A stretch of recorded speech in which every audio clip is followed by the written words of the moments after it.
Hello नमस्ते। आज म आइफोन 17 प्रो म्याक्स मैले जुन मोबाइल आफ्नो किनेको थिएँ एप्पल सेन्टरमा आएको छु। मैले जहाँ चाहिँ आइफोन 17 प्रो म्याक्स किने यो ठाउँमा आएको छु आज म। अब धेरै पछि मैले किनेको नोभेम्बर 15 मा हो, जहाँ मैले आइफोन 17 प्रो म्याक्स किने त्यहाँ आएको छु। अब स्पेसल्ली चाहिँ आइफोन 17 प्रो म्याक्सको लागि पावर ब्याङ्क लिँदैछु म आज। पावर ब्याङ्कका लागि आएको छु दुईटा।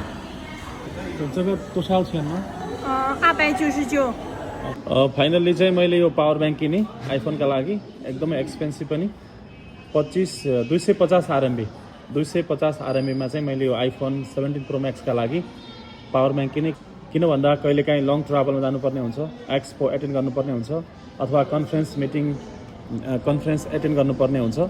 एकदमै राम्रो, सुलभ र रिलायबल छ, रिजनेबल प्राइस पनि रहेको छ। यो पावर ब्याङ्क चाहिँ एकदम मन पर्यो मलाई। त्यसले गर्दाखेरि मैले आइफोन 17 प्रो म्याक्सका लागि यो पावर ब्याङ्क किने। यसको प्राइस 250 RMB, लगभग 5500-6000 नेपाली प्राइस। मसँग चाहिँ नरेश बोहरा भाइ पनि हुनुहुन्छ सँगै। मैले अस्ति यही ठाउँमा किने होइन आइफोन 17 प्रो म्याक्स। यही किने भन्दा यही त किन्नु पर्यो नि, भेरिफाइड स्टोरमा किन्नु। एकदम अस्ति भाइ र म अनि सनम भाइ आएका थियौँ। यो अफिसियल उसको हो कि सिम कार्डको स्टोर हो। ए त्यसले चाहिँ मोबाइल पनि बेचिरहेको हुन्छ। यहाँ अलि सस्तो हुन्छ अरूभन्दा यहाँ चाहिँ अलि यसरी सस्तो हुन्छ। बाहिर किन्यो भने यस्तै डुप्स पनि भेटिन्छ। तर ओरिजिनल पनि पाउने, जेन्युन पाउँछ यहाँ। आइफोन 17 प्रो म्याक्सका लागि हामीले आज पावर ब्याङ्क किन्यौँ। अनि के छ भाइ यो खासको यसको बारेमा भन्नु? यसको बारेमा चाहिँ यो प्लेनमा पनि लगाउन मिल्छ, हेर्दाखेरि क्यामेरा जस्तो पोर्टेबल। त्यो क्यामेरा जस्तो हुँदैन होइन, फेरि यसको यो भेरिफाइडै हो। दुई पटकसम्म चाहिँ दुई साइकलसम्म हामीले चाहिँ चार्ज गर्नु मिल्छ होइन? एकचोटि यो फुल भयो भने चाहिँ 100%, मोबाइल चाहिँ दुईचोटि फुल गर्न मिल्छ। दुईचोटि फुल गर्न मिल्छ भनेपछि अत्यन्त रिलायबल पनि छ। प्राइस पनि कति थियो? 300 RMB होइन सुरुमा चाहिँ? अब अलिअलि घटाइयो, किन भन्दा हामीले यहीँ किनेको थियौँ नि त आइफोन। ल अब हामी चाहिँ लाग्छौँ। Thank you so much. IPhone 17 pro Max तपाईँ देख्न सक्नुहुन्छ। आइफोन 17 प्रो म्याक्सको प्राइस पनि एकदमै रिजनेबल छ। मैले आइफोन 17 प्रो म्याक्स किनेको एप्पल स्टोर भनेको यही नै हो, एकदमै अथराइज, त्यसमा पनि भरपर्दो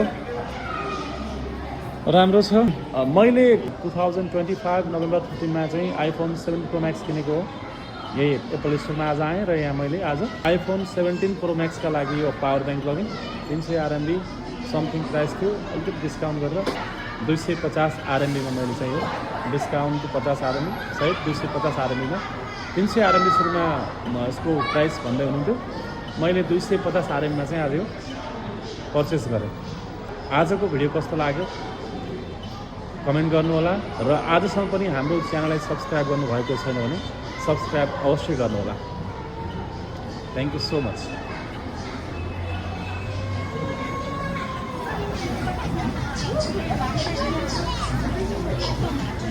बाहिरको इन्भाइरोमेन्ट अत्यन्त राम्रो छ।